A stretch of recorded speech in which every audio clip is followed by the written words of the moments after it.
ويرضى أشهد أن لا إله إلا الله وحده لا شريك له وأشهد أن محمدا عبده ورسوله أما بعد. Alhamdulillah, puji syukur kehadirat Allah Tabaraka wa Ta'ala. Pada kesempatan sore hari ini, Ahad 28 April 2024, InsyaAllah kita akan adakan kajian pekan keempat, yaitu kajian yang biasa dilaksanakan di TK Islam Pelita Insya, dengan tema Ku anfusakum wa ahlikum naro. Satu tema insyaallah bisa memberikan nasihat buat kita semua.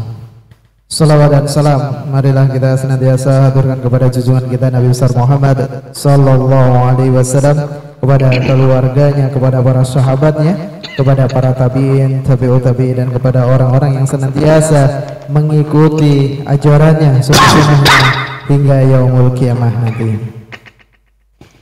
Alhamdulillah, pada kesempatan kali ini Ustaz Sahrudin LC SPD MAG sudah berada di tengah-tengah kita, dan insyaallah kajian kita akan mulai. Kepada Ustaz Sahrudin, tafadhol maskura. Assalamualaikum warahmatullahi wabarakatuh.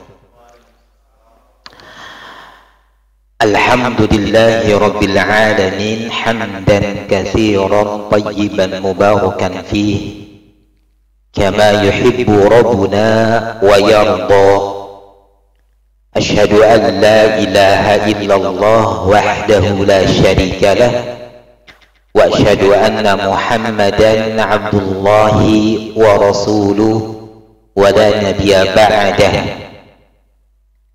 Ya ayyuhalladzina amanu taqullaha haqqa tuqatih wa la tamutunna illa wa antum muslimun.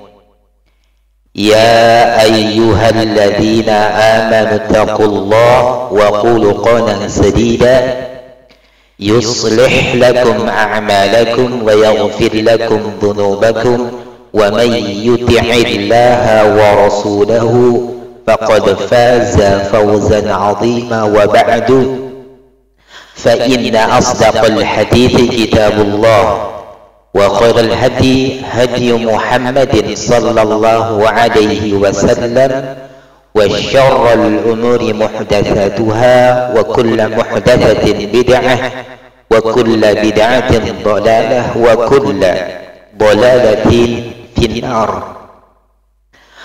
Akhwatal iman, kaum muslimin jamaah rahimani wa rahimakumullah. Ada sebagian orang yang melihat, yang menyangka bahwa seseorang yang dikatakan sukses itu adalah jika terkumpul padanya dunia, jika terkumpul pada dirinya harta kekayaan. Maka kalau sukses itu diukur dengan harta, orang yang akan menjadi manusia paling sukses barangkali Qarun di zaman dulu, ya. Kenapa? Karena kekayaannya membuat manusia terkagum-kagum dan membuat manusia berharap bisa menjadi kaya seperti Qarun. Allah Subhanahu wa ta'ala menceritakan di dalam Al-Quran, ya, inilah orang kaya yang diceritakan oleh Allah di dalam Al-Quran, Qarun. Pada suatu hari Qarun keluar dari rumahnya. Untuk apa? Untuk memamerkan dirinya kepada kaumnya dengan segala kemewahan dan perhiasan yang dia milikinya. termasuk iringan kendaraannya.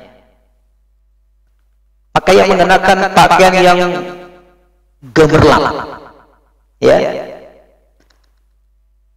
membawa para pelayannya, para pembantunya yang terdekat dengannya.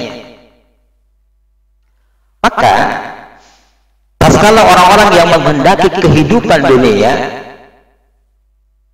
dan silau dengan kehidupan dunia, melihat apa yang ditampilkan oleh korun, maka hati mereka berharap seandainya saja mereka memperoleh seperti apa yang diperoleh oleh korun. Sehingga mereka mengatakan apa?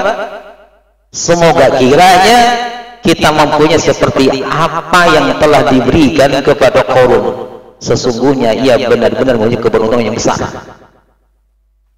Jadi saking kayanya, saking banyaknya harta yang Allah anugerahkan kepada korun, membuat seluruh manusia ketiga itu di zaman korun menginginkan apa yang Allah karuniakan kepada korun. Dan ini diabadikan, disebutkan dalam Al-Quran Al-Qasas surah yang ke-28 di ayat yang ke-79. Allah Jalla wa'ala berfirman, فَخَرَجَ عَلَى قَوْمِهِ فِي زِينَتِهِ. Maka keluarlah Qarun kepada kaumnya dengan kemegahannya, fi zinatihi, dengan kemegahannya. Qala alladziina yuriduna al-hayata dunya, sehingga kemegahan harta yang dimiliki oleh Qarun membuat orang-orang yang di dalam hatinya ada keinginan, ada kecondongan terhadap kehidupan dunia, mereka mengatakan, ya laita lana mithla ma utiya Qarun, semoga kiranya kami diberikan anugerah yang sama seperti yang diberikan kepada Qarun. Innahu lahu hadzun 'adzim, sesungguhnya dia benar-benar memiliki keberuntungan yang sangat besar. Kalau kita mengintip kekayaan yang Allah berikan kepada Qarun di surah Al-Qasas ayat 79, Allah ceritakan seberapa banyak kekayaan Qarun. Kata Allah Subhanahu wa taala, wa atainahu minal kunuzi ma inna mafatihahu latanu bil usbati ulil quwwah.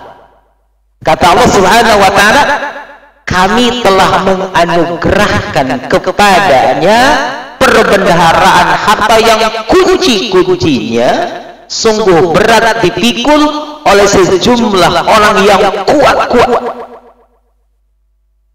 Sejumlah ulama mengatakan yang dimaksud dengan laki-laki yang kuat itu adalah diperkirakan tenaganya antara 10 sampai 40 lelaki di masa kita sekarang ini.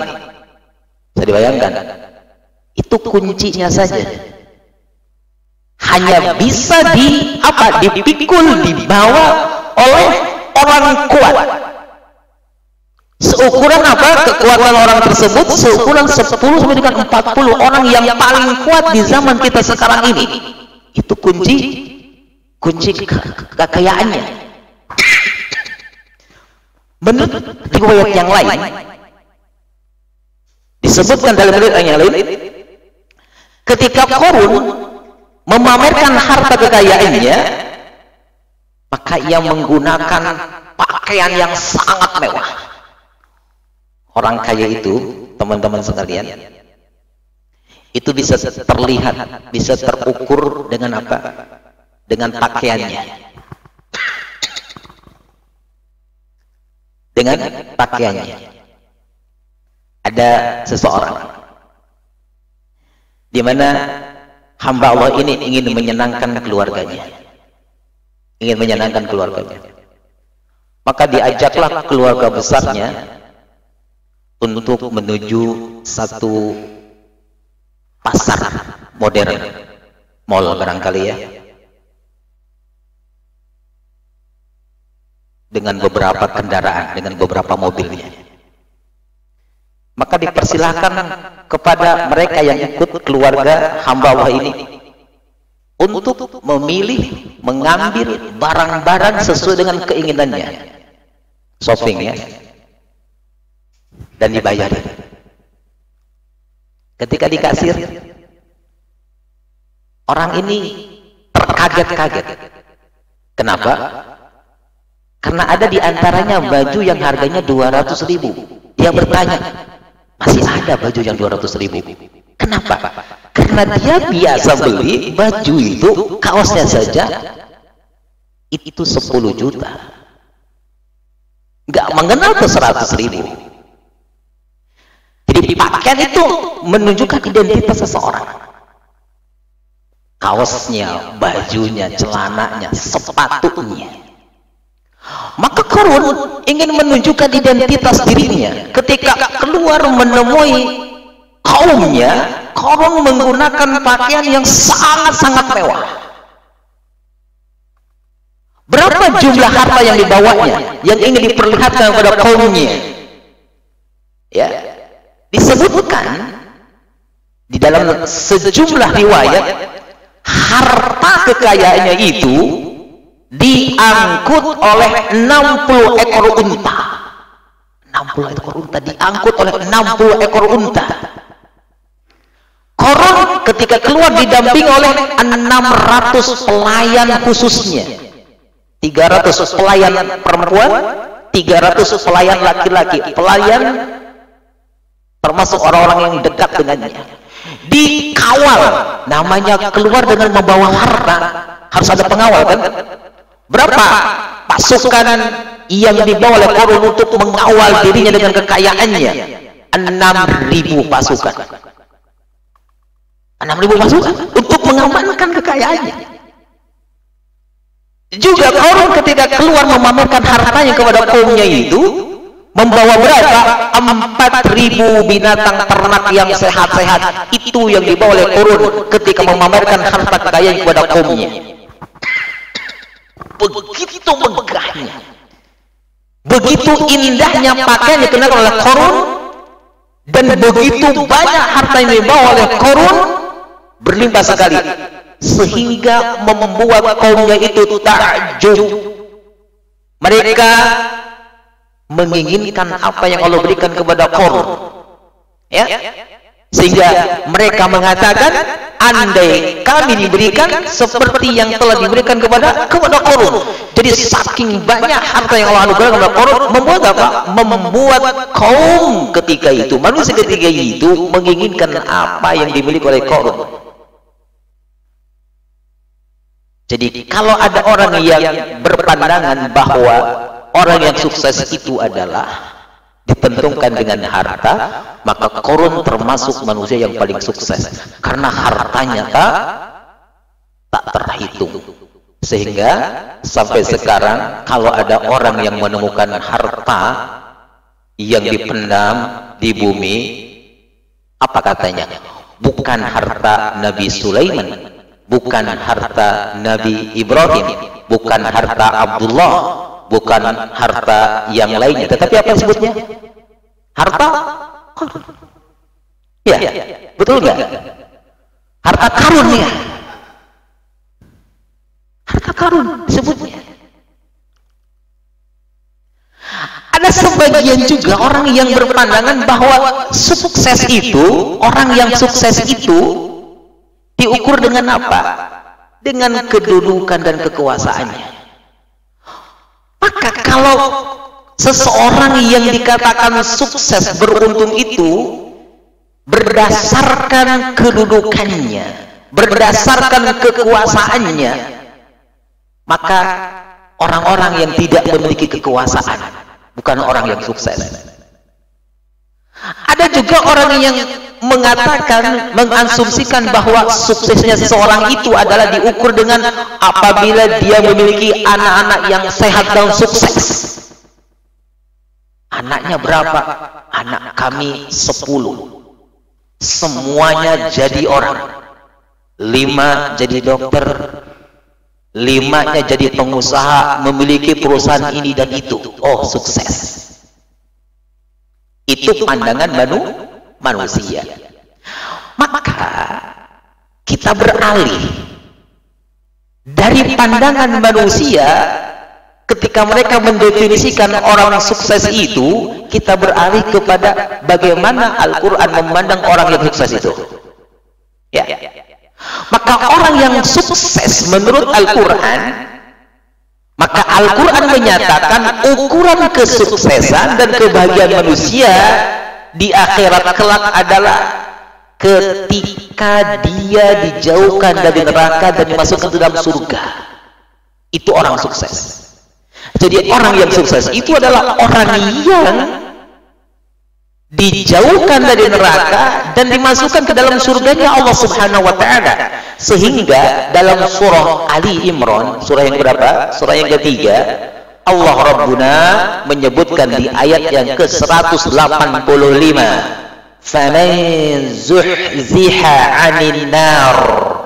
Dengarkan baik-baik teman-teman. Allah menyatakan orang yang sukses itu adalah faman zuhziha 'anil nar. Barang siapa yang dijauhkan dari neraka, faman zuhziha, barang siapa yang dijauhkan 'anil nari, dari neraka, wa udkhilal jannata, dan dimasukkan ke dalam surga, faqad faza, sungguh dia telah memperoleh kesuksesan, kemenangan. Ini definisi orang sukses menurut Al-Quran. Jadi orang sukses menurut Al-Quran itu adalah bukan orang yang memiliki harta yang tak terhitung, tak terhingga, bukan orang yang menduduki satu jabatan yang tertinggi, bukan berarti orang-orang yang memiliki anak-anak yang sehat dan semuanya sukses. Tapi Al-Quran memandang orang yang sukses itu adalah ketika dia dijauhkan dari neraka dan dimasukkan ke dalam surganya Allah Subhanahu wa taala, maka itu adalah orang yang sukses. Sehingga di dalam surat As-Saff, surat yang keberapa? Surah yang ke-61 As-Saff itu. Di ayat yang ke-12 Allah Jalla wa Ala menyebutkan, yaghfir lakum dzunubakum wa yudkhilkum jannatin tajri min tahtiha al-anhar wa masakin thayyibatan fi jannati 'adn dzalikal fawzul 'adzim. Di sini Allah menyebutkan dzalikal fawzul 'adzim, itulah kemenangan, itulah kesuksesan yang agung. Siapa? Orang yang mendapatkan ampunan dari Allah atas dosa-dosanya, dimasukkan ke dalam surga yang mengalir di bawahnya sungai-sungai dan tempat-tempat yang baik di dalam surga Aden. Itulah orang yang sukses. Jadi orang yang sukses menurut kacamata Al-Quran itu adalah orang yang terselamat dari neraka Allah dan memasuki surganya Allah Azza wa Jalla. Maka ikhwan, saudaraku rahimani wa rahimakumullah, di surah At-Tahrim, surah yang ke-66, di ayat yang ke-6, Allah Jalla wa Ala memerintahkan kepada orang-orang yang beriman agar apa? Agar dia menjaga dirinya dan keluarganya dari api neraka. Tadi kita sudah paham bahwa orang yang sukses itu adalah orang yang terselamat dari nerakanya Allah Azza wa Jalla dan memasuki surganya Allah Subhanahu wa taala. Maka Allah ingin mengingatkan orang-orang yang beriman agar terjauh, agar selamat dari nerakanya Allah Subhanahu wa taala. Di surah At-Tahrim, surah yang ke-6 ayat yang ke-66, surah yang ke-66 ayat yang ke-6, Allah Jalla berfirman, ya ayyuhalladzina amanu qu anfusakum wa ahlikum naro. Wahai orang-orang yang beriman, jagalah diri kalian dan keluarga kalian dari neraka. waquduhan nasu wal hijarah, di mana bahan bakar neraka itu adalah Bani Adam, manusia-manusia dan batu. Alaiha malaikatun ghiladun shidadun, ya, penjaga neraka itu adalah malaikat yang ghilaw. Apa itu ghilaw? Kasar. Shidadun, malaikat yang keras.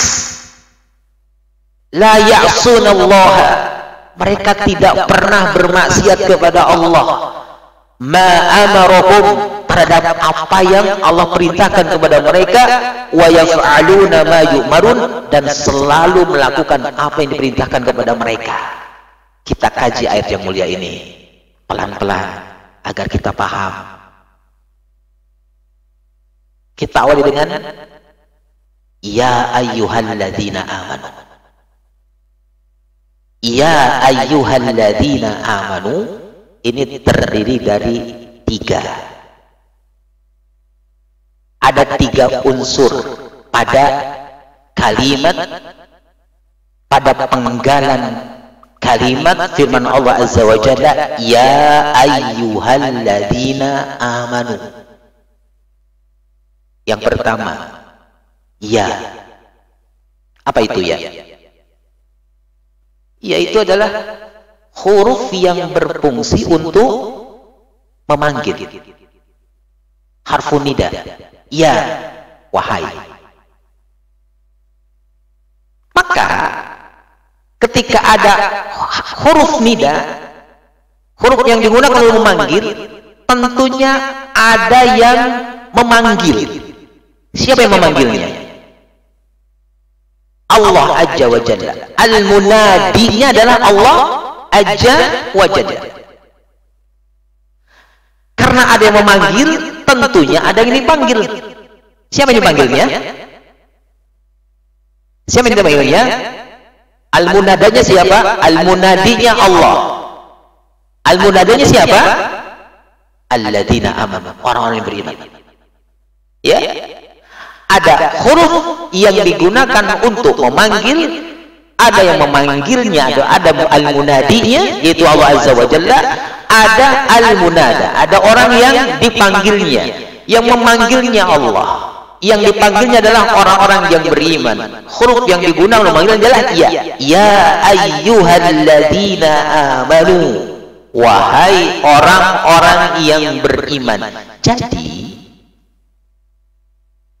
ini adalah seruan Allah Azza wa Jalla kepada siapa? Kepada orang yang beriman. Dalam ayat ini Allah menyeru kepada orang-orang yang beriman dengan apa? Dengan identitas keimanan mereka. Kalau teman-teman dipanggil dengan identitas, dengan sifat, dengan karakter kuat yang positif, yang nempel pada diri antum, misal bangga enggak? Antum misal Syekh ganteng, tinggi, kuat, gagah. Lalu ada orang yang memanggil antum dengan karakter itu. Wahai laki-laki yang gagah, kuat dan tampan. Kira-kira bagaimana? Senang enggak antum? Hah? Pasti senang. Hah? Antum laki-laki yang kaya raya, masyhur, terkaya di BCL, lalu dipanggil oleh umat manusia, wahai laki-laki yang paling kaya di bumi ini. Kira-kira senang nggak? Senang. Antum hafal Quran 30 juz, itqan bacaannya, hafalan itqan. Lalu dipanggil, ya hafidhul Quran, wahai laki penghafal Quran. Kira-kira senang nggak? Senang. Kalau kita dipanggil dengan karakter positif yang ada pada diri kita, semua kita senang, bahagia. Di sini Allah Subhanahu wa Ta'ala memanggil kita dengan karakter kita, dengan dengan identitas keimanan kita. Ya ayyuhalladzina amanu. Kira-kira senang enggak? Harus senang. Allah sedang memanggil kita, ya ayyuhalladzina amanu. Kenapa Allah Subhanahu wa taala memanggil orang-orang yang beriman dengan menggunakan identitas keimanan mereka? Kenapa? Ada alasannya. Ya, ada alasannya. Ketika Allah Subhanahu wa taala memanggil orang-orang yang beriman dengan identitas keimanan mereka, alasannya adalah karena orang yang beriman itu adalah satu-satunya hamba Allah Subhanahu wa taala yang hidup di sisi Allah dengan keimanannya. Dia mendengar dengan keimanannya, dia akan berpikir dengan keimanannya, dan dia akan mampu melakukan atau meninggalkan apa yang Allah perintahkan atau apa yang Allah larang kepada mereka. Berbeda dengan orang kafir. Orang kafir itu adalah orang yang mati di sisi Allah Subhanahu wa taala. Ketika dipanggil untuk melakukan kebaikan, mereka tidak mendengar. Kenapa? Karena tidak ada keimanan di dalam diri mereka. Ya. Maka orang yang beriman itu adalah orang yang hidup dengan keimanannya di sisi Allah Subhanahu wa taala. Karena dia memiliki keimanan kepada Allah, ketika Allah memanggilnya, pasti orang yang beriman akan mendengarkan panggilan tersebut. Lalu ada usaha untuk apa? Melaksanakan isi panggilan tersebut. Ketika Allah memanggil orang-orang yang beriman, maka isi panggilannya itu tidak terlepas dari 4 hal. Ketika Allah memanggil orang-orang yang beriman, isi panggilan tersebut tidak terlepas dari 4 hal. Yang pertama, terkadang Allah Subhanahu wa taala memanggil kepada orang-orang yang beriman agar mereka melakukan perintah Allah yang pada perintah tersebut terdapat kebahagiaan dan kesempurnaan. Allah memanggil orang yang beriman untuk memerintahkan sesuatu. Dan pada perintah Allah itu ada kebahagiaan dan kesempurnaan bagi orang yang beriman. Yang kedua, terkadang Allah Subhanahu wa taala memanggil orang-orang yang beriman agar mereka meninggalkan sesuatu di mana sesuatu tersebut akan menjadi sumber kesengsaraan dan kehinaan bagi orang-orang yang beriman. Yang ketiga, ketika Allah memanggil orang yang beriman, terkadang untuk menyampaikan berita gembira atau peringatan. Yang keempatnya, tatkala Allah memanggil orang yang beriman, Allah hendak mengajarkan hal-hal yang berguna kepada orang-orang yang beriman.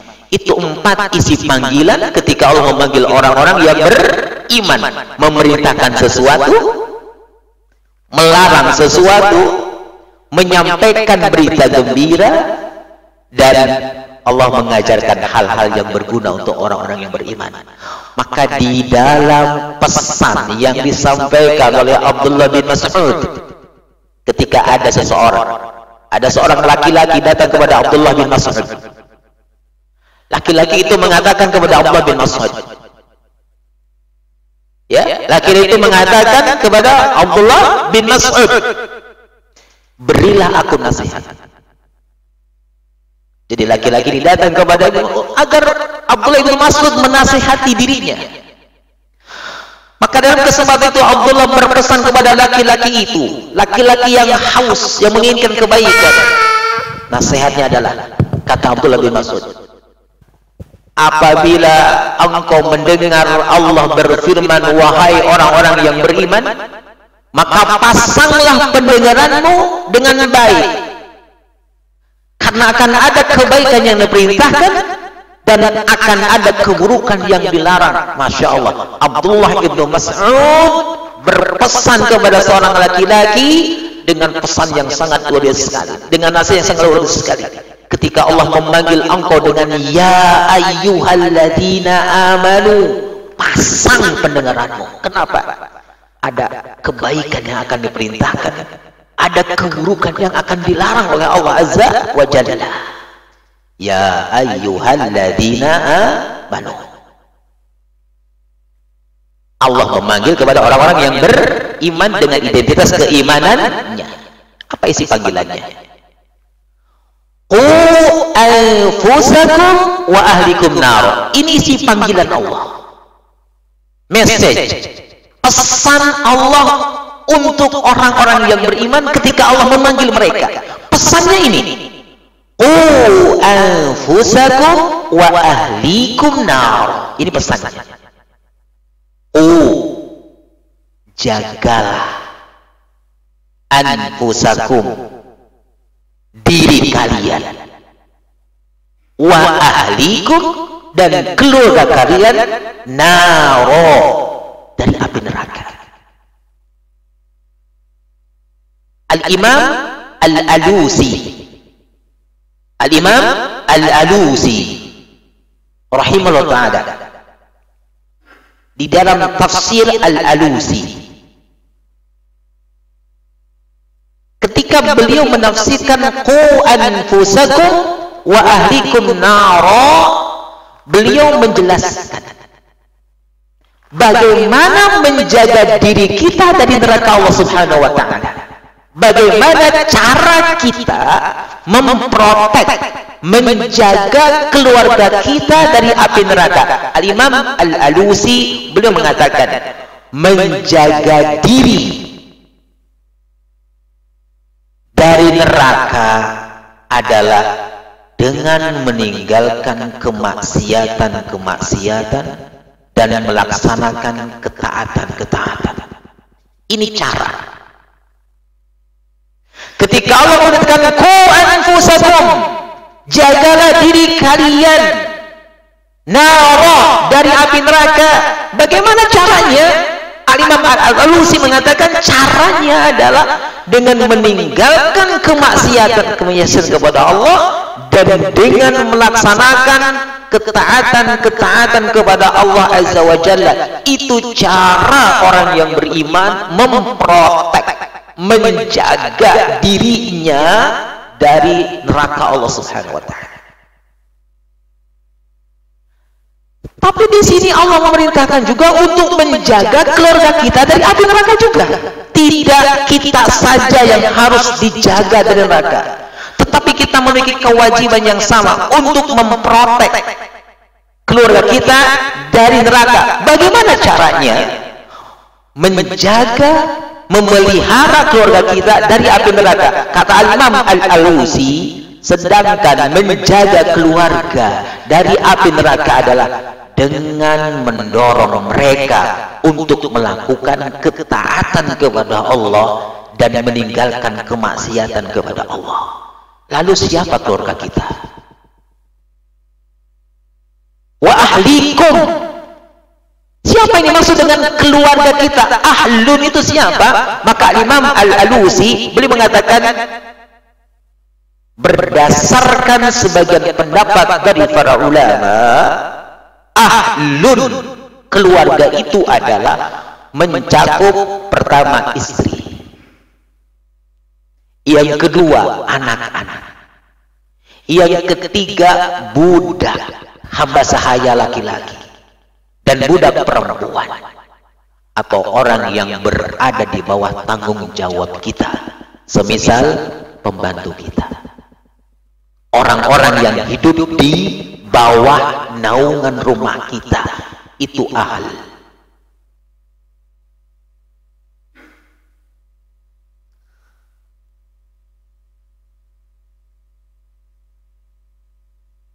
Qu anfusakum wa ahlikum nar. Ada banyak ayat yang senada dengan perintah ini. Perintah agar kita menjaga diri kita dan keluarga kita dari api neraka. Lihat surat Toha, surat yang ke-20, ayat yang ke-132. Allah mengatakan, Allah berfirman, wa'mur ahlaka bis-sholati. Lihat, wa'mur ahlaka bis-sholati, dan perintahkanlah keluargamu melaksanakan sholat. Salat adalah bentuk ketaatan kepada Allah Subhanahu wa taala. Di sini Allah Subhanahu wa taala menjelaskan cara menjaga keluarga kita dari neraka adalah memerintahkan kepada mereka ketaatan kepada Allah Subhanahu wa taala. Di antara ketaatan yang besar kepada Allah Subhanahu wa taala salat. Wa'mur ahlaka bisalat. Perintahkan kepada keluargamu salat. Ketika seseorang memerintahkan kepada istrinya, kepada keluarganya, kepada budak sahayanya untuk melaksanakan salat, berarti dia menjaga, memprotek keluarganya dari api neraka Allah Subhanahu wa taala. Wastabir 'alaiha, dan hendaknya bersabar dalam hal itu. Atau didukung, diperkuat oleh hadis Nabi sallallahu alaihi wasallam. Kata Nabi sallallahu alaihi wasallam, "Muru auladakum bis-shalati." Perintahkanlah oleh kalian kepada anak-anak kalian bis-shalati, dengan salat. Wa hum abna'u sab'i sinina, tatkala mereka berumur sab'i sinin, 7 tahun. Ya, 7 tahun. Dalam hadis yang mulia ini Rasulullah SAW memerintahkan kepada kita agar menjaga anak-anak kita dari ancaman neraka Allah Subhanahu wa taala dengan memerintahkan satu ketaatan kepada mereka. Bentuknya apa? Salat. Kapan? Ketika mereka berumur 7 tahun. Wa'mur, muru auladakum bis-shalati. Perintahkan anak-anak kalian untuk melaksanakan salat. Wa hum abna'u sab'i sinin, sedangkan mereka sudah berumur 7 tahun. Jadi kalau anak-anak kita sudah berumur 7 tahun, perintahkan salat. Tentunya sebelum kita memerintahkan kepada mereka salat, jauh sebelumnya kita sudah ajarkan bagaimana salat itu. Bagaimana wudunya, bagaimana tata caranya. Tentunya dengan apa? Dengan bertahap. Wadribuhum 'alaiha, pukullah mereka. Wa hum abna'u 10 sinina, ketika mereka berumur 10 tahun. Jika apa? Jika mereka lalai dari salat. Maka hadis yang mulia ini menunjukkan apa? Ikhwani fillah, menunjukkan kewajiban kita selain menjaga diri kita dari neraka Allah Subhanahu wa taala, kita pun harus menjaga keluarga kita dari neraka Allah Subhanahu wa taala. Di antaranya adalah salat. Caranya di antaranya adalah anak-anak kita. Bagaimana caranya?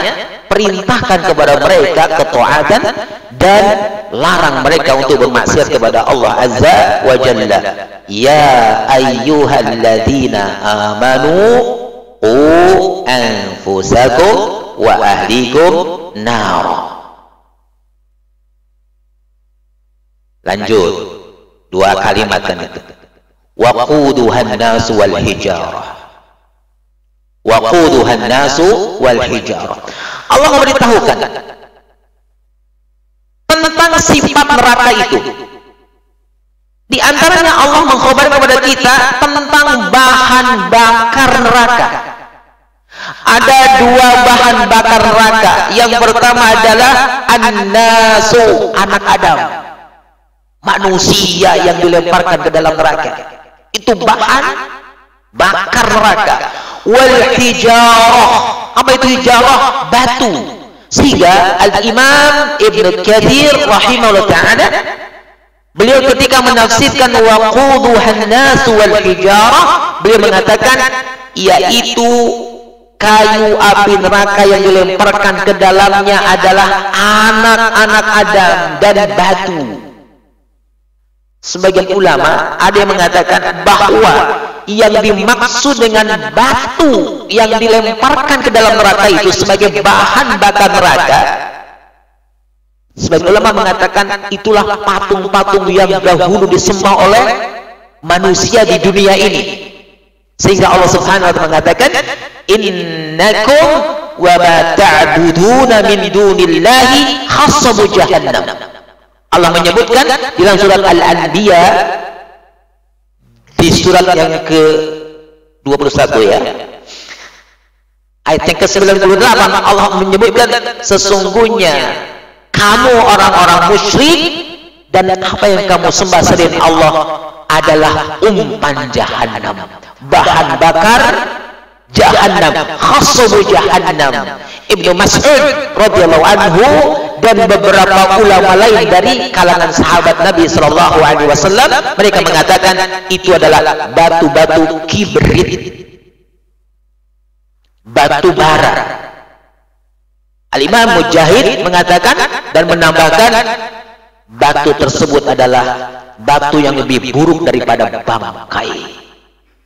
Itulah bahan nerakanya Allah Subhanahu wa ta'ala. Lalu yang keempatnya Allah berfirman, "'alaiha malaikatun ghiladun syidadun." Penjaga nerakanya itu. Tadi bahan bakarnya. Penjaga nerakanya apa? Malaikat. Allah menunjuk malaikat-malaikat. Untuk apa? Untuk menjaga neraka itu.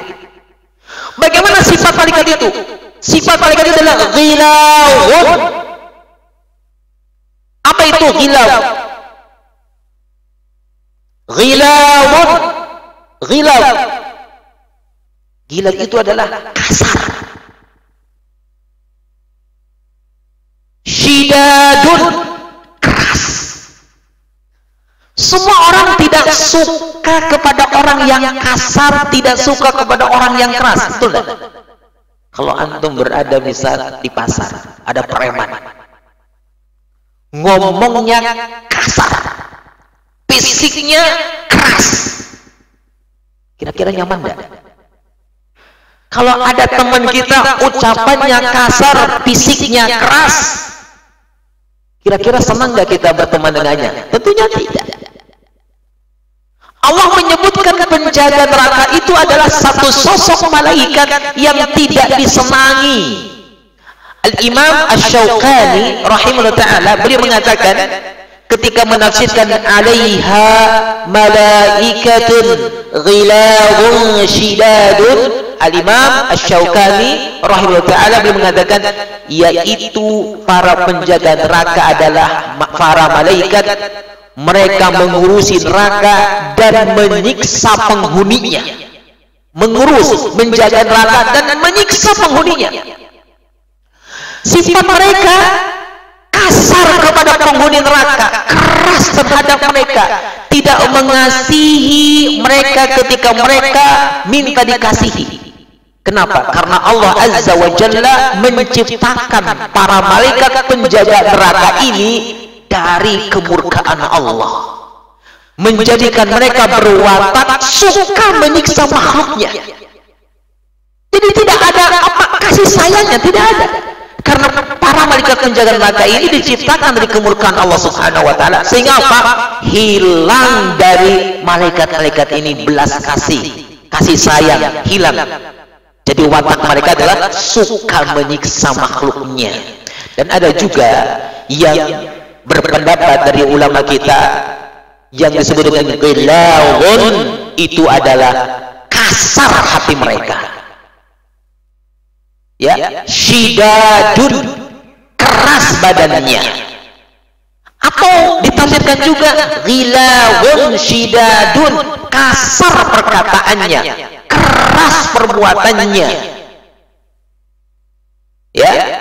Atau ghilaw ditafsirkan oleh para ulama adalah besar badan mereka, syidad, kuat badan mereka. Itulah malaikat penjaga nerakanya Allah Subhanahu wa ta'ala. Ghiladun syidad. Lalu karakter atau sifat yang ketiga dari penjaga neraka ini adalah la ya'sunallah, tidak pernah bermaksiat kepada Allah. Ma'amaruhum, terhadap apa yang Allah perintahkan kepada mereka. Wa yaf'aluna ma yu'marun.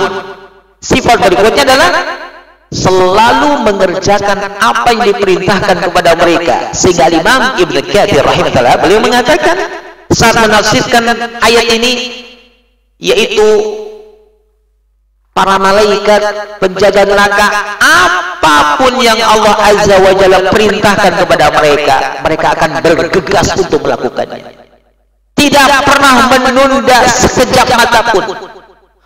Dan mereka selalu mampu mengerjakan perintah Allah Subhanahu wa taala. Mereka tidak lemah dalam melakukannya. Mereka ini adalah malaikat-malaikat zabaniyah.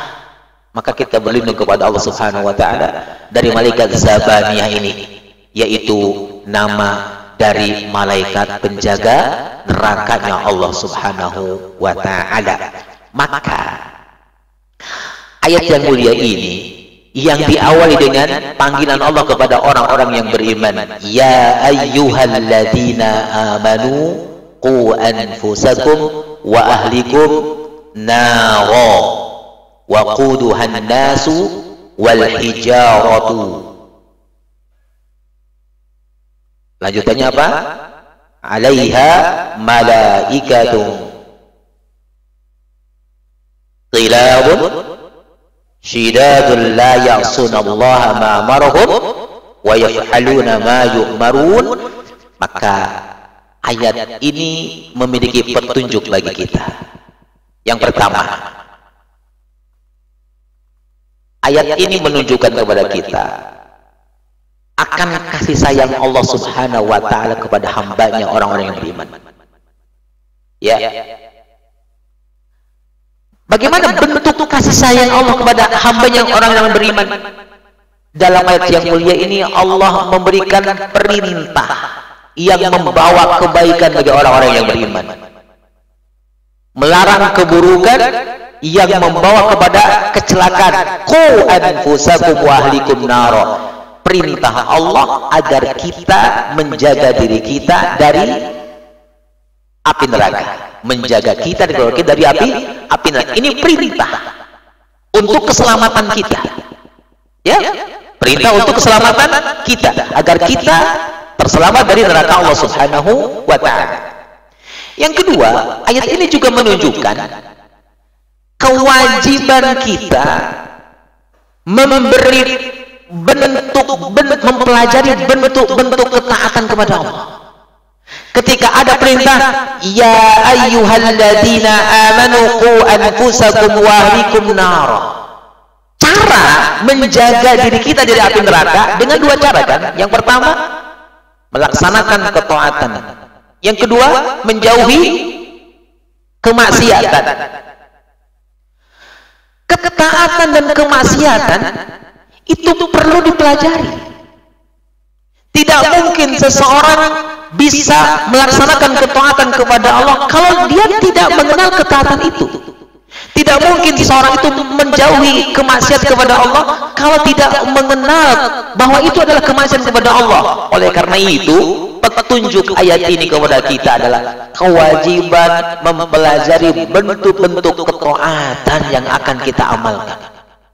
Juga kita mempelajari bentuk-bentuk kemaksiatan untuk kita tinggalkan. Jadi kita harus belajar. Jadi kita tidak boleh meninggalkan dari belajar, mendalami agama kita, belajar Islam. Thalabul ilmi fardhatun ala kulli muslimin. Ya, apa yang kita pelajari? Ilmu yang wajib kita pelajari. Yang pertama, teman-teman, agar belajar kita ini tadarruj. Bertahap tetapi sesuai dengan jalurnya.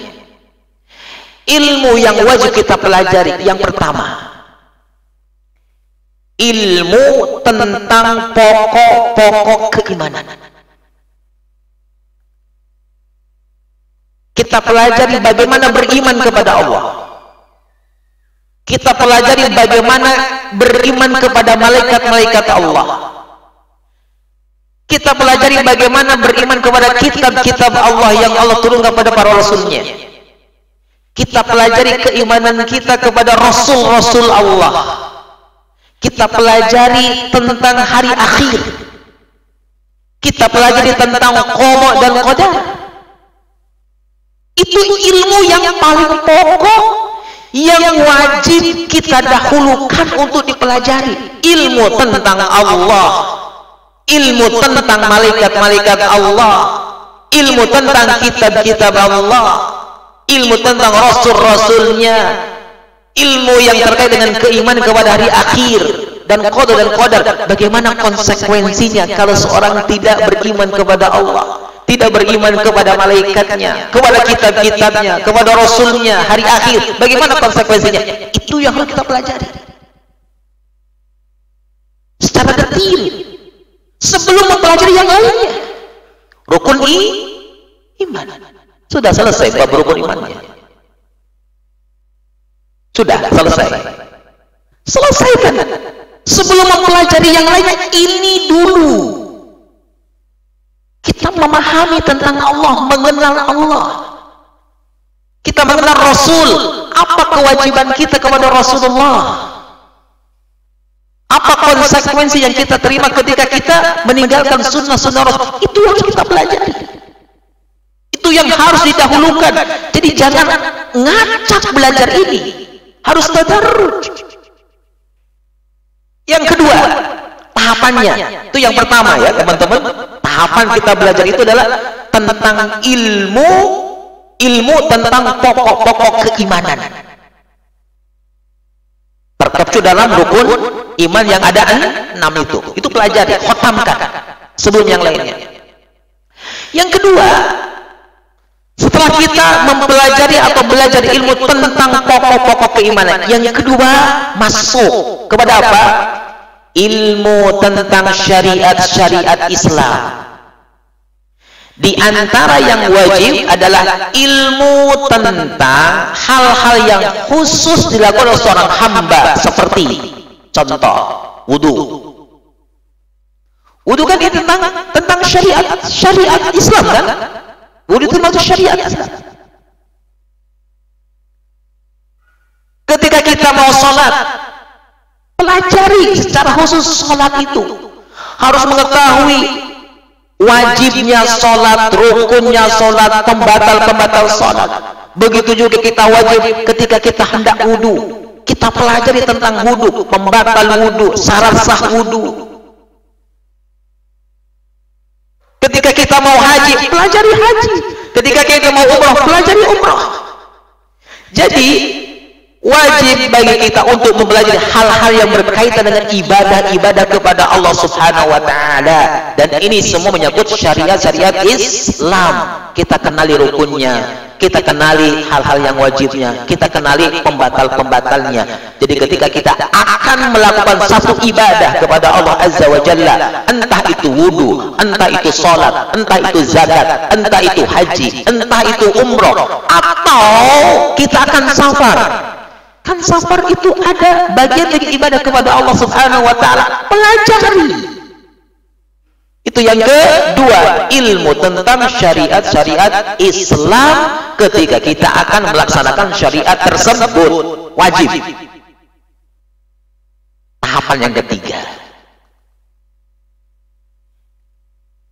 kita pelajari ilmu tentang 5 hal yang diharamkan, yang disepakati oleh para rasul dan syariat sebelumnya. Kita belajar tentang 5 hal yang Allah haramkan kepada Nabi kita Muhammad sallallahu alaihi wasallam, dan itu pun diharamkan kepada para rasul sebelum kita. Para rasul sebelum Nabi kita Muhammad sallallahu alaihi wasallam. Apa 5 hal itu? Sudah tahu 5 hal itu? Yang tercapture di dalam surah Al-A'raf, surah yang ke-7, ayat yang ke-33. Surah Al-A'raf, ayat yang ke-33. Allah Azza wa Jalla menjelaskan kepada kita 5 hal yang Allah haramkan atas kita, dan pengharaman itu pun Allah haramkan kepada umat-umat seluruh umat Rasulullah SAW. Dan ini wajib kita ketahui. Allah berfirman, "Qul," katakanlah, "innama harrama rabbiyal fawahisha ma dhahara minha wa ma batan wal isma wal baghya bi ghairil haqq wa an tusyriku billahi ma lam yunazzil bihi sultana wa an taqulu 'ala Allahi ma la ta'lamun. Ini 5 hal yang wajib kita ketahui dan seluruhnya diharamkan oleh Allah. Jadi yang ketiga yang harus kita dahulukan sebelum belajar yang lainnya, 5 hal yang Allah haramkan kepada kita. Apa? Al-fawahish, perbuatan keji. Kita pelajari al-fawahish. Yang kedua al-isma,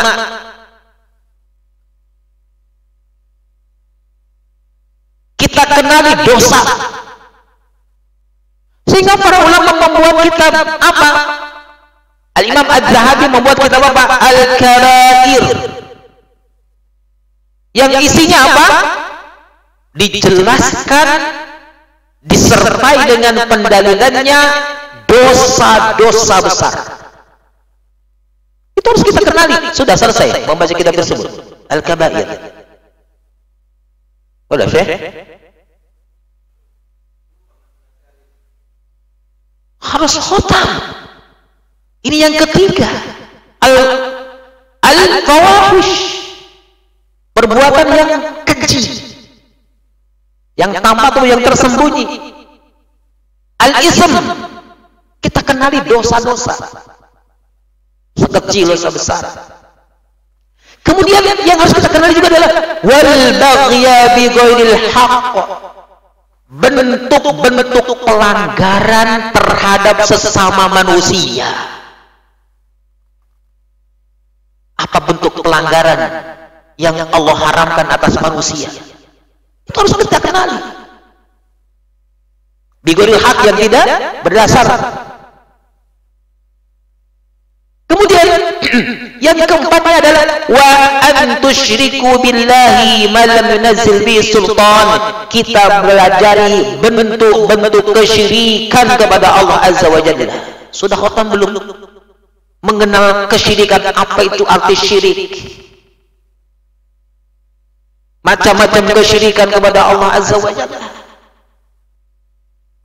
Yang kelimanya adalah wajib kita mempelajari apa? Antaqulu 'ala Allahi ma la ta'lamun, mengatakan tentang Allah, berbicara tentang Allah tetapi tidak berdasarkan ilmu. Termasuk di sini adalah berbicara tentang agama tetapi itu bukan dari agama, dusta. Inilah tahapan yang ketiga dalam belajar kita, yaitu ilmu tentang 5 hal yang diharamkan oleh Allah Azza wa Jalla yang tercapture di dalam surah Al-A'raf ayat yang ke-33. Tahapan yang keempatnya dalam belajar, kita pelajari ilmu yang berkaitan dengan interaksi yang terjadi antara seseorang dengan orang lain secara khusus. Contoh, antum misal mau berdagang. Berdagang kan interaksi kan? Bentuk muamalah seseorang dengan yang lainnya. Ketika kita hendak berdagang, maka yang pertama kali antum wajib pelajari fikih jual beli. Sehingga di zaman Nabi SAW, Rasulullah SAW begitu ketat dan sering mendatangi pasar-pasar. Jangan sampai para pedagang di pasar tersebut tidak paham fikih jual beli. Suatu ketika Nabi SAW dalam belusukannya, ketika visit ke sebuah pasar di Madinah, mendatangi penjual tepung yang terbuat dari gandum. Ada beberapa tumpukan tepung. Maka Nabi SAW memberikan pengajaran kepada pedagang ini. Tangan Nabi SAW masuk ke dalam tumpukan tepung gandum tersebut. Maka Rasulullah SAW menjumpai dengan tangannya apa? Di dalam tumpukan tepung itu basah. Maka ditarik tangan Nabi SAW, diperlihatkan kepada penjual tepung tersebut, mahada, apa ini? Maka pedang ini mengatakan, ya Rasulullah, tepung ini terkena air hujan, maka saya taruh di bagian dalam. Maka diajari oleh Nabi SAW, itu bentuk apa? Bentuk interaksi antara seorang muslim dengan muslim yang lainnya dalam bentuk jual beli. Jadi pedagang yang paling wajib pertama dilakukan sebelum kita jual beli, bukan mikirin tentang modalnya, tapi yang pertama sekali lakukan apa? Pelajari fikih jual belinya. Ya. Menikah. Sudah selesai bab nikahnya. Nikah sudah berapa lama? Belasan tahun bab nikahnya belum selesai. Harusnya diselesaikan bab nikahnya. Kenapa? Ini berkaitan dengan interaksi yang terjadi antara seseorang dengan yang lainnya, interaksi suami dengan istri. Begitu juga para istri. Sudah selesai belum membahas, mengkaji, mempelajari bab nikahnya karena Anda berinteraksi dengan suaminya. Sudah punya anak sekarang, bagaimana bentuk interaksi antara seorang ayah, seorang ibu dengan anaknya? Sudah enggak belajar fikih tentang anak? Apa yang harus diajarkan kepada anak? Kewajiban-kewajiban orang tua kepada anak. Kalau ditanya, apa kewajiban Anda kepada anak? Hah? Ini salah satunya sedang kita bahas. Qul anfusakum wa ahlikum naro. Ini materi bukan materi ecek-ecek. Ini materi masuk pada materi yang keempat yang wajib oleh kaum muslimin dipelajari. Ilmu yang berkaitan dengan interaksi yang terjadi antara seorang dengan orang lain secara khusus. Semisal suami hubungannya dengan istri, hubungan dengan anak, hubungan dengan keluarga dekat. Apa hak keluarga dekat kita? Sudah tahu? Kalau ditanyakan apa hak keluarga dekat antum yang wajib antum tunaikan, yang menjadi kewajiban antum dan hak bagi keluarga dekat kita, belum tahu, pelajari itu. Itu masuk kepada urutan yang keempat yang wajib kita ketahui. Ilmu yang wajib menurut jenis yang keempat ini berbeda-beda sesuai dengan perbedaan keadaan dan kedudukan seseorang. Semisal tadi mau nikah, pelajari tentang hukum nikahnya. Kewajiban seorang suami pada istri, pelajari. Kewajiban seorang ayah kepada anaknya, pelajari. Berkaitan dengan mawaris, kan itu termasuk hukum yang berkaitan dengan orang tua kepada anaknya. Belajar mawaris. Antum sudah masuk kepada yang keempat ini ya. Hal-hal yang jadi belajar itu jangan ngaler ngidur, nggak pogo. Harus tadarruj. Tahapannya harus jelas. Ya, tahapan harus jelas. Itulah yang diajarkan oleh ulama kita, di antaranya Al-Imam Ibnul Jauzi rahimahullah ta'ala. Seperti itu. Kemudian petunjuk yang ketiga dari ayat ini, ikhwan, kewajiban memberikan perhatian kepada istri, kepada anak-anak dan orang-orang yang di bawah tanggungan kita. Dalam hal apa? Mendidik mereka. Memerintahkan mereka ketaatan kepada Allah, melarang mereka bermaksiat. Dan ini adalah cara menjaga mereka dari api neraka Allah Subhanahu wa ta'ala. Karena Nabi mengatakan apa? Kullukum ra'in wa kullukum mas'ulun an ra'iyatihi. Setiap kalian itu adalah pemimpin. Dan setiap pemimpin itu akan ditanya orang-orang yang dipimpinnya. Di antara bentuk pemimpin, macam pemimpin itu disebutkan oleh Nabi Shallallahu Alaihi Wasallam adalah warrojulu ra'in. Seorang suami itu adalah pemimpin ala ahli baiti, kepada keluarganya. Wa huwa mas'ulun an hum. Suami itu akan ditanya tentang orang yang dipimpinnya. Antum itu nanti di negeri akhirat akan ditanya istri antum, akan ditanya tentang antum, tentang anak-anak antum, putri-putri antum, akan ditanya tentang budak-budak antum, orang di bawah tanggung jawab antum. Sehingga Allah perintahkan terus qu anfusakum wa ahlikum nara. Maka kalau kita lalai dari kewajiban kita ini menjaga diri kita dan juga lalai dari menjaga keluarga kita, maka disebutkan dalam satu hadis dari Salim bin Abdullah, dari ayahnya, dia mengatakan qala Rasulullah SAW, Nabi SAW mengatakan salasatun, ada 3 golongan manusia la yanzurullahu azza wa jalla ilaihim, di mana Allah tidak akan melihat kepada mereka yaumul qiyamah, pada hari kiamat.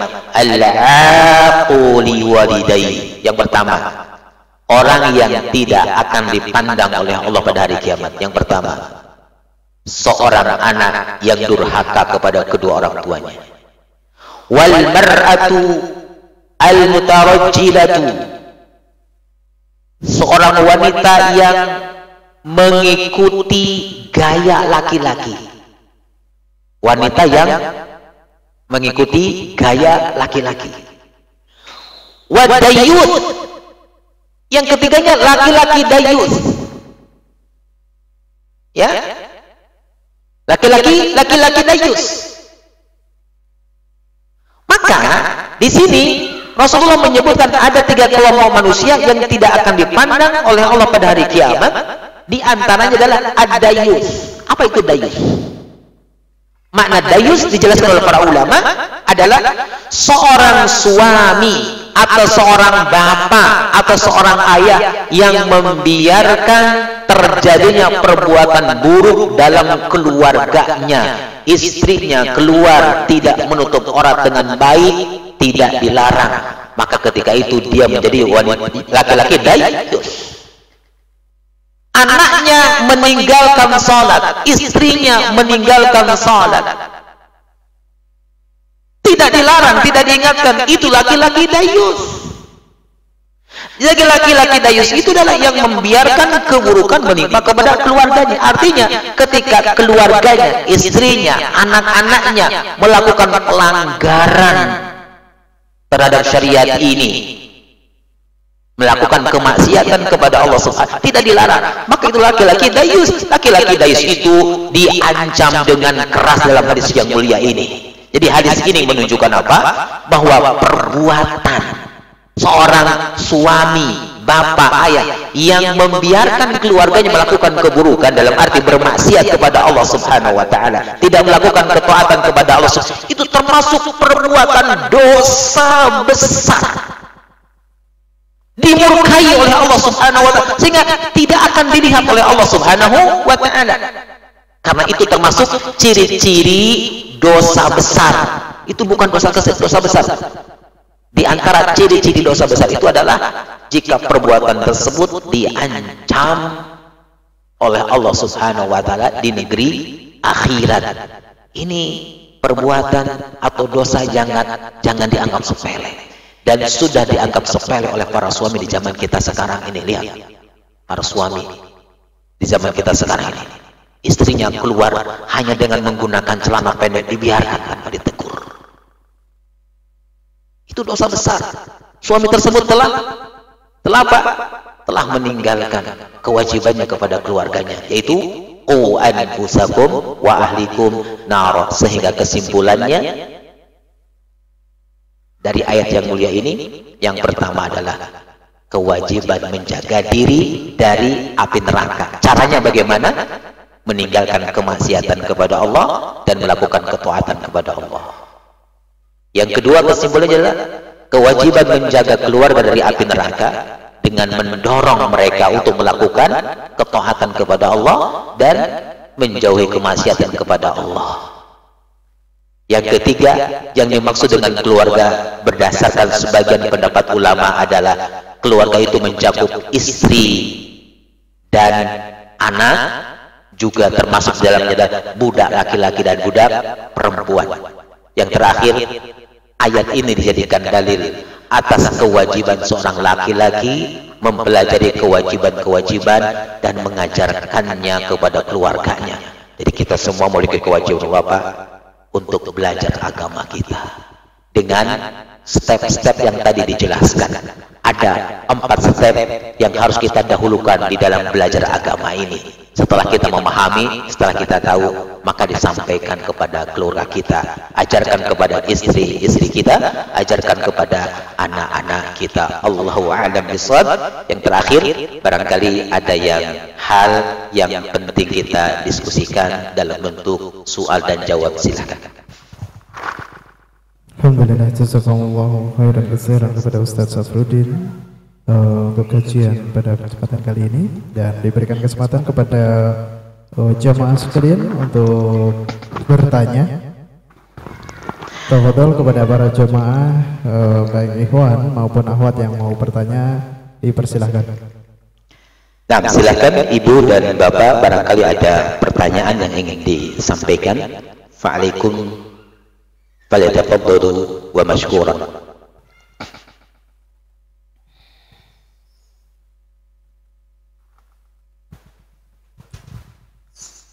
Assalamualaikum warahmatullahi wabarakatuh. Waalaikumsalam warahmatullahi wabarakatuh.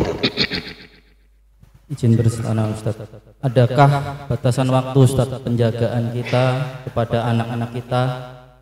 Apakah sampai balik ataupun sampai berkeluarga gitu? Itu pertanyaan pertama Ustaz. Kalau diizinin untuk pertanyaan keduanya, bagaimana pertanggungjawaban seorang orang tua Ustaz ketika baru bisa menasihatin itu di usia ketika anak-anak udah berkeluarga gitu Ustaz. Jadi orang tua kita itu juga baru bisa menasihati ketika orang tua baru bisa melakukan ketaatan di usia yang udah tua gitu Ustaz. Baik. Mungkin itu aja. Jazakallah. Jazakumullahu khairan katsiran. Pertanyaan pertama adalah batasan seorang ayah, seorang suami, seorang bapak di dalam mentarbiyah anaknya. Apakah ada batasan usianya? Kalau misal anak itu sudah menikah, apakah seorang ayah itu masih berkewajiban untuk memonitor, untuk menjaga anaknya? Jawabannya akan dihubungkan dengan pertanyaan yang kedua. Bagaimana jika seorang ayah itu telat ya di dalam mendidik, mentarbiyah anak-anaknya, sudah menikah baru paham tentang kewajiban kepada anaknya? Maka ikhwani fillah rahimani wa rahimakumullah,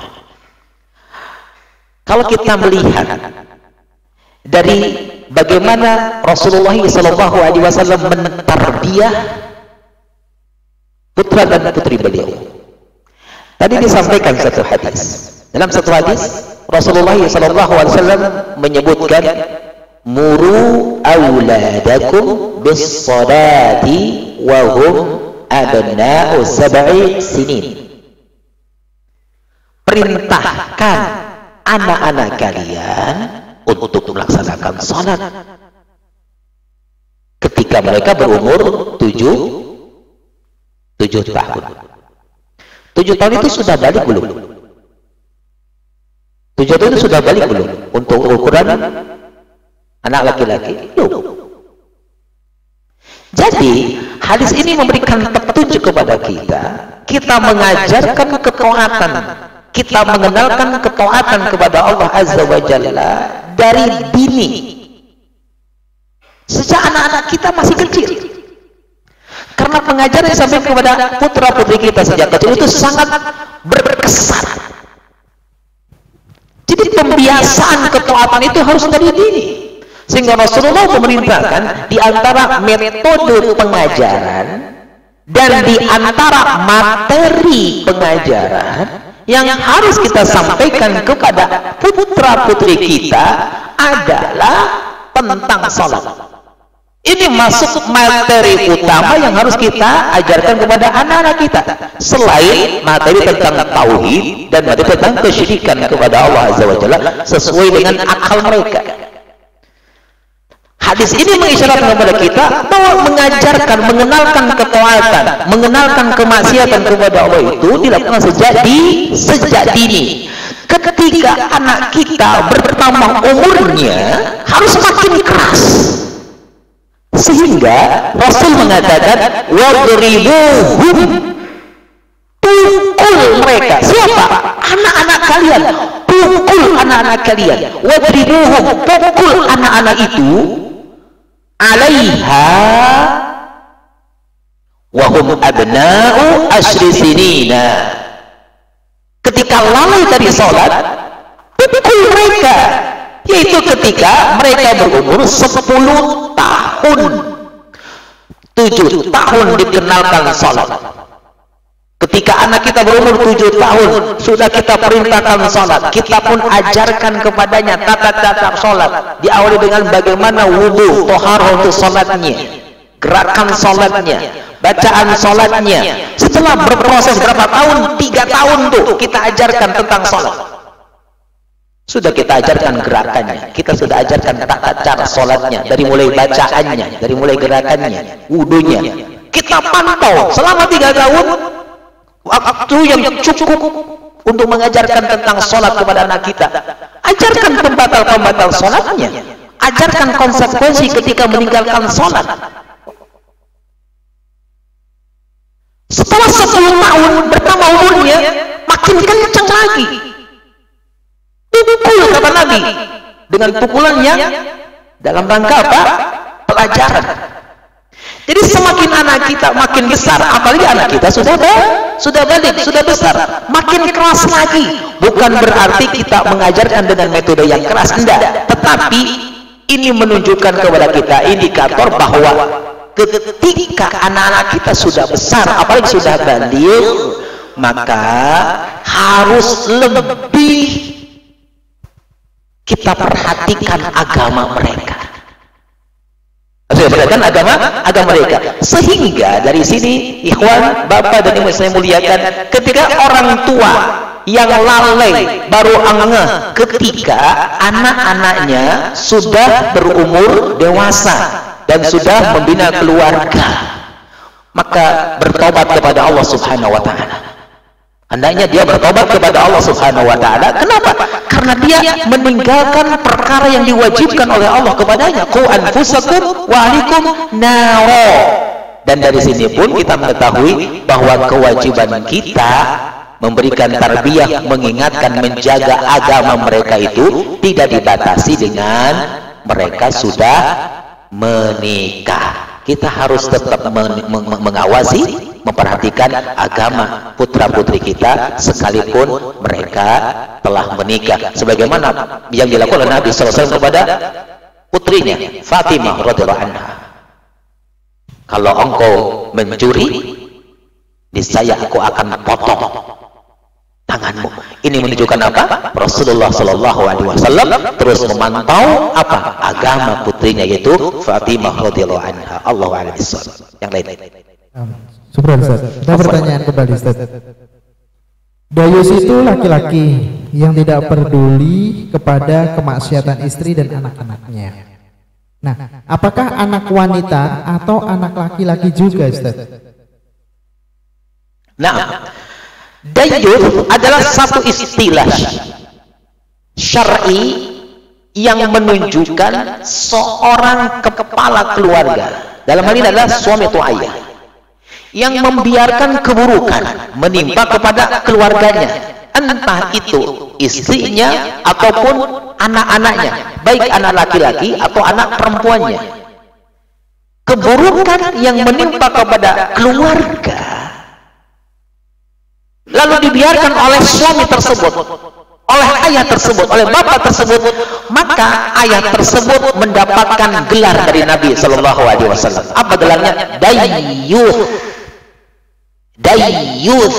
Maka konsekuensi dari seorang suami yang dayyuth, yang tidak menjaga kewajiban agama yang Allah berikan kepadanya, menjaga, memprotek keluarganya, istrinya, tidak menjaga agama anak-anaknya, baik laki-laki atau perempuannya tersebut, maka dia tidak akan dipandang oleh Allah Subhanahu wa taala pada hari kiamat. Jadi antara anak laki-laki dengan anak perempuan tidak dibedakan. Itu harus di bawah pantauan seorang bapak. Pantauannya agamanya. Harus mendapatkan pengajaran agamanya dari seorang ayahnya, seperti itu.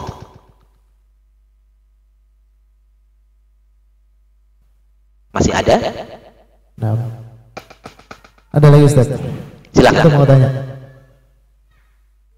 Bismillah. Syukron atas waktunya. Afwan Ustaz. Jadi ini pertanyaan titipan Ustaz. Ada salah satu saudara kita, beliau punya istri dan kebetulan bapaknya ingin tinggal satu rumah dengan beliau, tapi istrinya mengajukan syarat bahwa bapaknya kalau ingin tinggal dalam satu rumah dengan beliau, dengan anak-anaknya juga, syaratnya sholat Ustaz.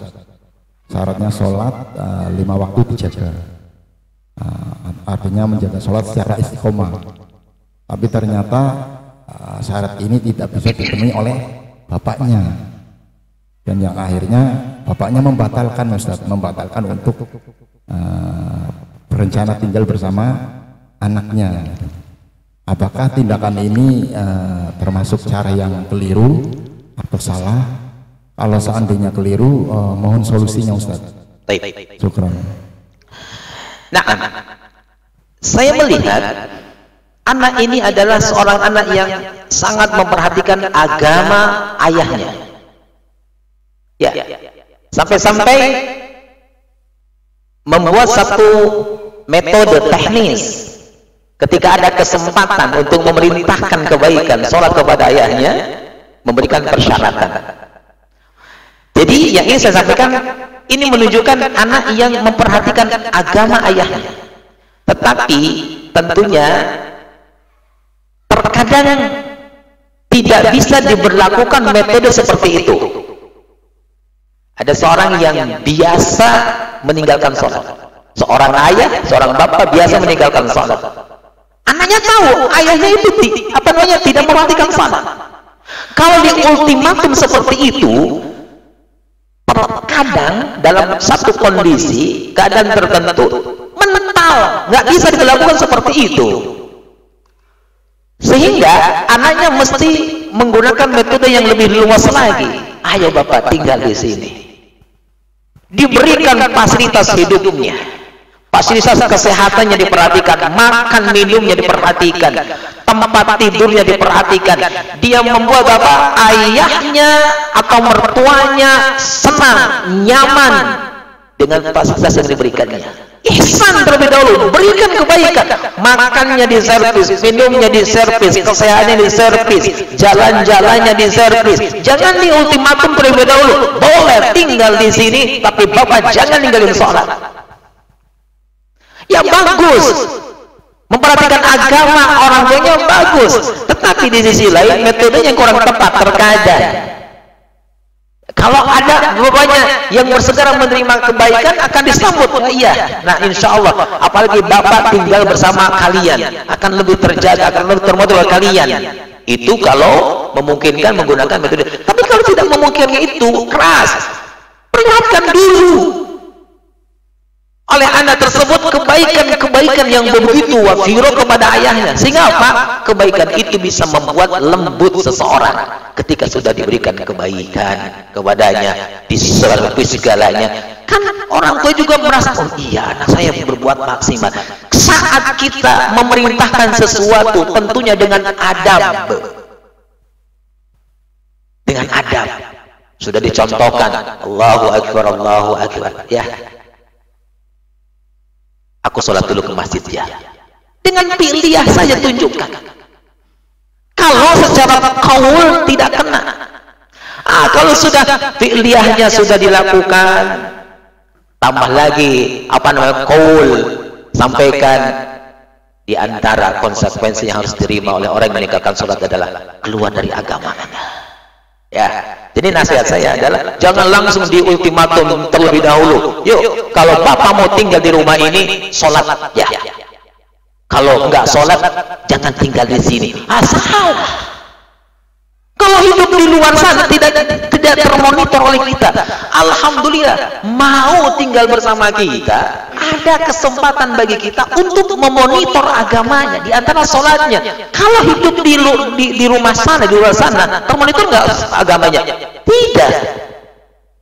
Jadi alangkah baiknya, step yang pertama adalah berikan kebaikan kepadanya, sehingga dengan kebaikan kita berikan, tentunya karena Allah Subhanahu wa taala akan merubah hatinya yang tadinya keras mau mengikuti ajakan kita. Allahu a'lam bishawab. Cukup barangkali ya. Barakallahu fikum. Aqulu qouli hadza subhanaka bihamdika asyhadu an la ilaha illa anta astaghfiruka wa atubu ilaik. Wassalamu alaikum warahmatullahi wabarakatuh. Waalaikumsalam warahmatullahi wabarakatuh.